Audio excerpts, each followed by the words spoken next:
사도신경하심으로 신앙 고백하겠습니다.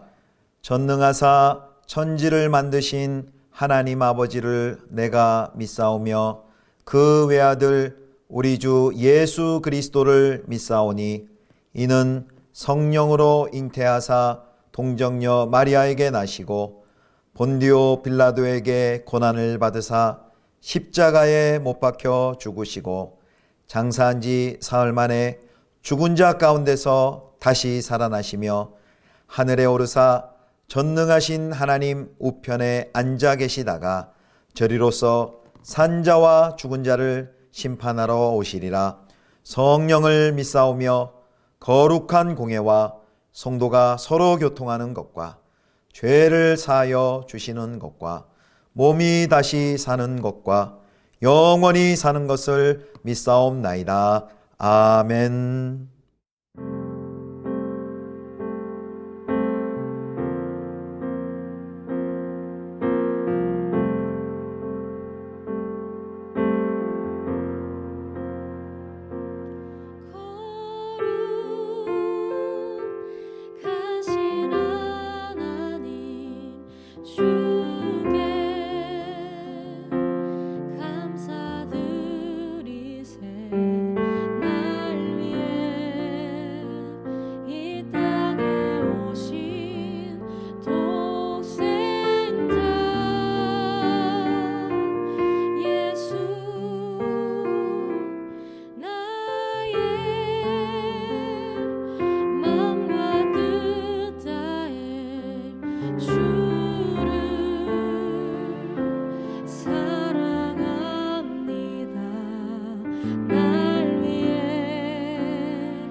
그런즉 너희가 어떻게 행할지를 자세히 주의하여 지혜 없는 자같이 하지 말고 오직 지혜 있는 자같이 하여 세월을 아끼라.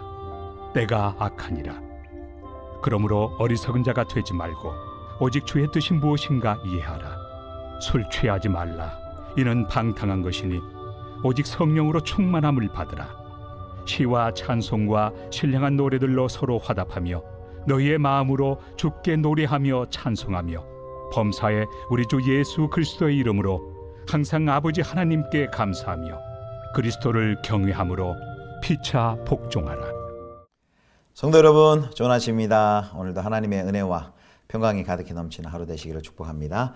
오늘은 에베소서 5장 15절부터 21절까지 세월을 아끼라 라는 제목으로 함께 묵상하도록 하겠습니다. 어제는 빛의 자녀답게 살아라, 빛의 열매를 맺는 빛의 자녀답게 살아라 라는 내용을 살펴봤는데요. 이제 그리스도 예수 안에서 변화된 정체성, 빛의 자녀답게 사는 삶의 모습, 어제도 살펴봤지만 이제 오늘 그렇다면 그렇게 빛된 삶이 구체적으로 어떤 내용인지를 오늘 15절부터 21절까지를 통해 우리가 살펴보려고 합니다. 자, 이제 어제는 이제 빛과 어둠의 대조가 있었죠. 오늘 또 대조가 나오는데요. 그건 바로 지혜 있는 자와 지혜 없는 자의 대조를 사용합니다. 자, 5장 15절 봅니다. 그런즉 너희가 어떻게 행할지를 자세히 주의하여 지혜 없는 자같이 하지 말고 오직 지혜 있는 자같이 하여. 이제 여기 지혜라는 주제가 나오는데요. 지혜라는 주제가 갑자기 에베소 5장에 튀어나온 그런 주제가 아닙니다. 이미 1장부터 이 지혜에 대해서 계속해서 설명을 하고 있습니다. 1장 8절을 볼까요? 1장 8절 보면 이는 그가 모든 지혜와 총명을 우리에게 넘치게 하사. 예수님께서 모든 지혜와 총명을 성도들에게 넘치게 하셨다고 선언합니다. 그래서 1장의 이제 9절 뒤에 이어보면 그 지혜로 말미암아 성도들이 그 하나님의 때가 찬 경륜의 비밀을 깨닫게 됩니다. 분명 이 지혜는 하나님의 성품이고 하나님의 뜻과 계획을 알고 하나님의 뜻을 아는 수단입니다. 하나님의 지혜를 받은 자는 이제 앞서 언급된 이제 빛된 삶을 지향하고 어둠의 일을 버리게 되는 것입니다. 그래서 이제 지혜 있음의 중요한 특징을 바로 이제 16절부터 그 시간에 대한 올바른 이해와 태도로 설명을 합니다. 시간을 단순히 어떻게 사용하느냐가 아니라 그 차원을 넘어서 어떤 삶을 사느냐, 그 삶의 내용이 무엇이냐로 넘어가는 것이죠. 자, 16절 말씀 함께 보겠습니다. 세월을 아끼라, 때가 악하니라. 세월을 아끼라, 때가 악하니라. 유명한 말씀이죠. 여기 세월을 아끼라 라는 것은 시간표를 잘 짜고 시간 관리를 잘 해라, 플래너도 사용하고 열심히 시간 관리를 잘하라, 이런 단순한 의미는 아닙니다. 여기 이제 아끼다 라는 헬란 말이 엑사고라조라는 단어인데요. 구속하다, 속량하다 라는 이런 뜻입니다.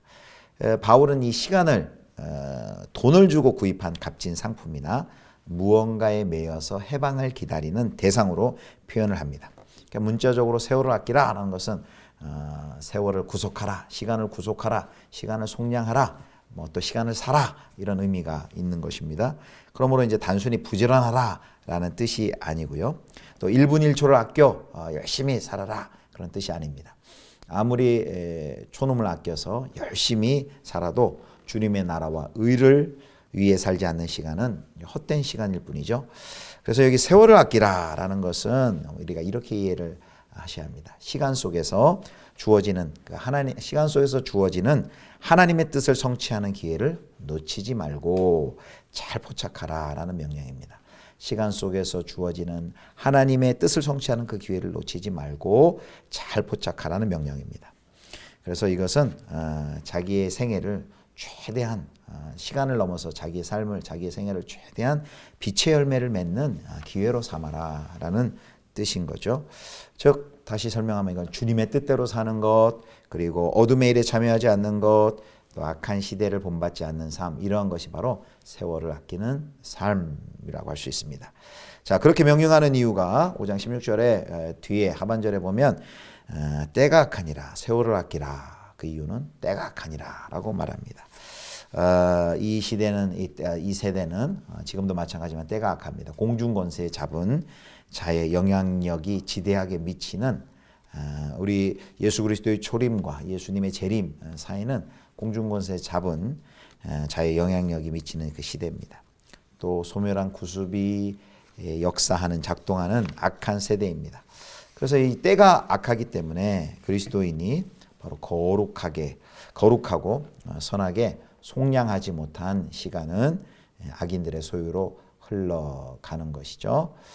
자, 그래서 우리가 이 악한 세대 가운데 세월을 구속하고 속량하여서 그 시간을 통해 하나님의 뜻을 이루어드리는 주의 나라와 주의 뜻을 이루어드리는 그런 시간으로 그런 삶을 우리가 살아야 한다는 말씀입니다.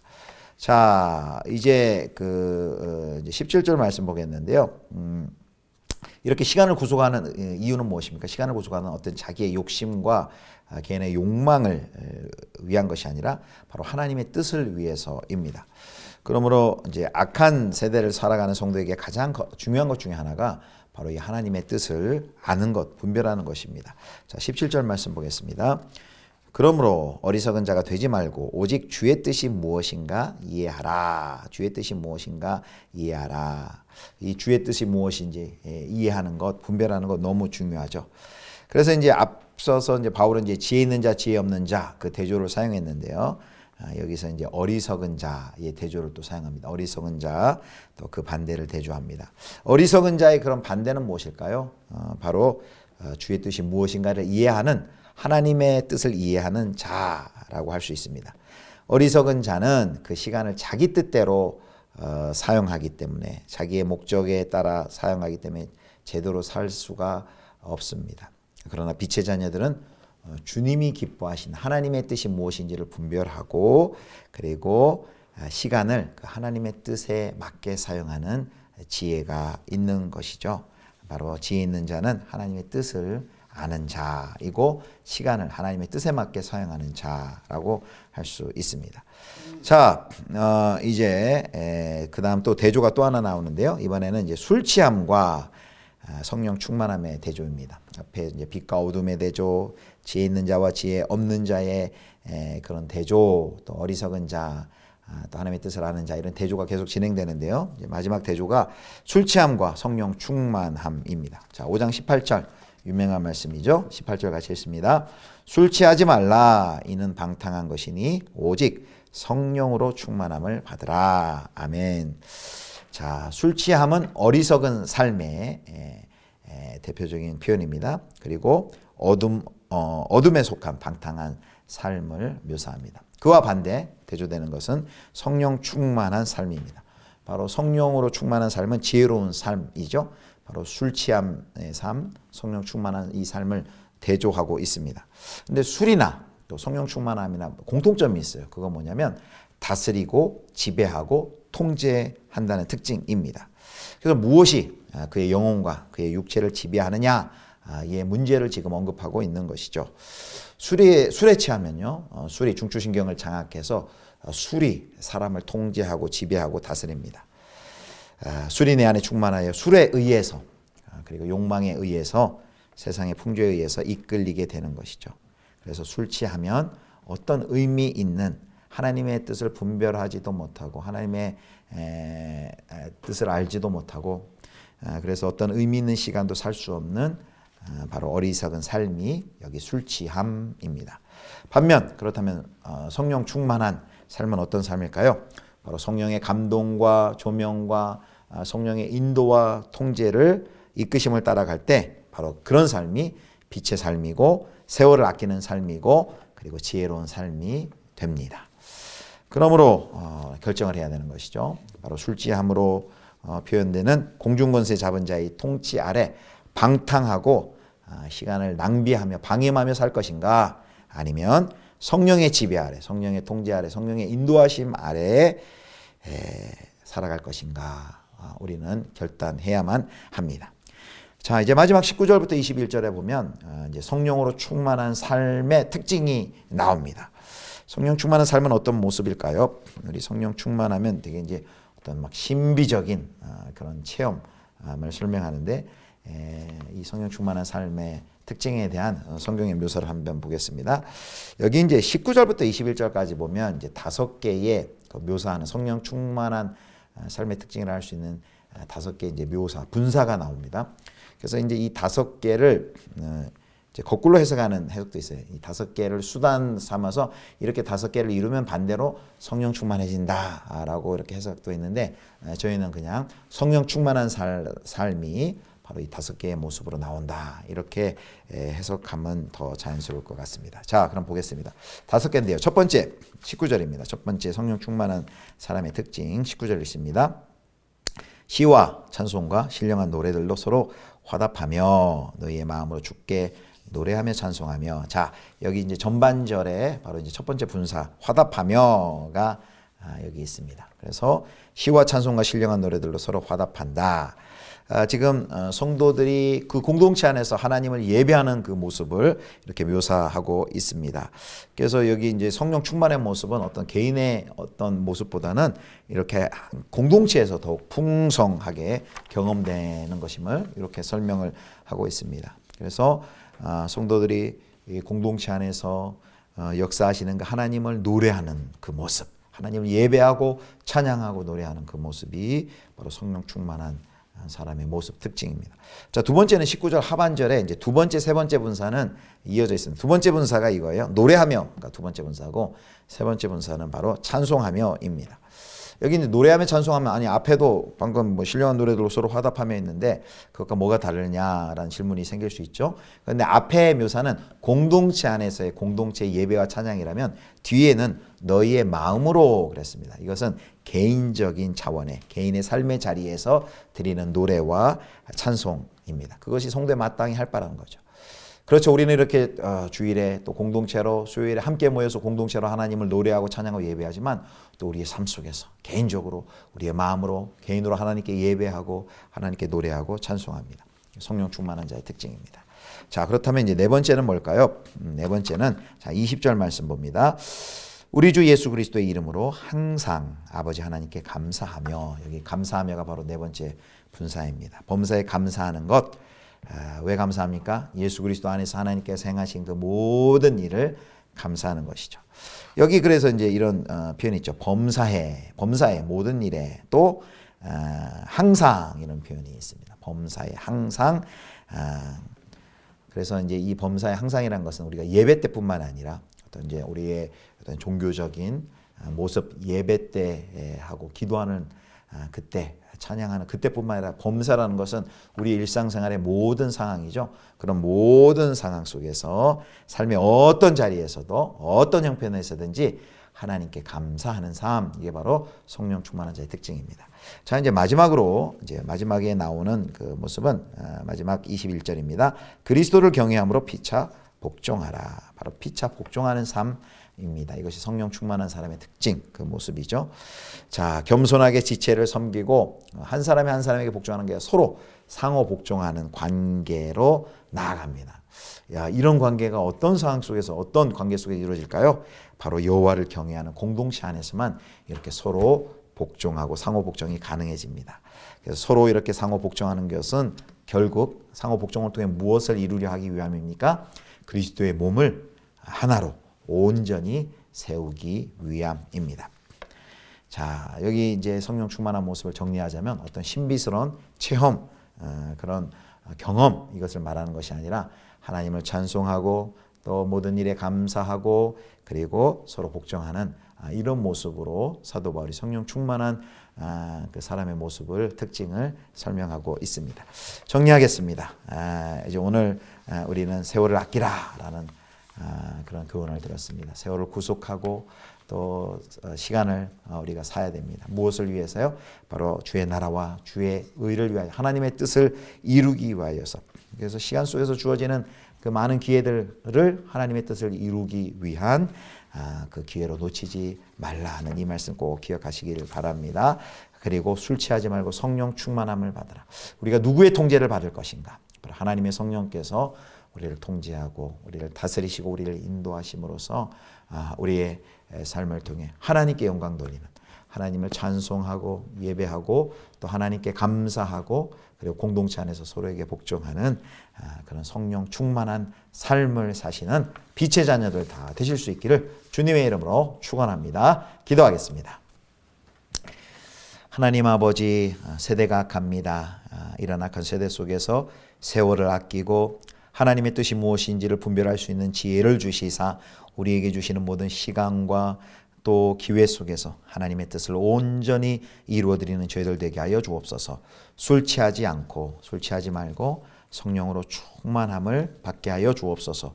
성령 충만하며 성령이 인도하시는 대로 이끄시는 대로 성령이 또 다스리시는 대로 순종하며 반응하게 도와주시고 성령 충만한 우리의 삶을 통하여 하나님을 찬양하고 예배하고 모든 상황 속에서 감사하며 상호 복종하는 이런 놀라운 빛의 열매들, 성령 충만의 모습들이 우리의 삶과 우리 예수비전교회 공동체 가운데 가득히 드러나게 하여 주시옵소서. 우리 구주 예수 그리스도의 이름으로 기도드립니다. 아멘. 하늘에 계신 우리 아버지여, 이름이 거룩히 여김을 받으시오며 나라의 임하옵시며 뜻이 하늘에서 이룬 것 같이 땅에서도 이루어지이다. 오늘날 우리에게 일용할 양식을 주옵시고 우리가 우리에게 죄 지은 자를 사하여 준 것 같이 우리 죄를 사하여 주옵시고 우리를 시험에 들게 하지 마옵시고 다만 악에서 구하옵소서. 대개 나라와 권세와 영광이 아버지께 영원히 있사옵나이다. 아멘.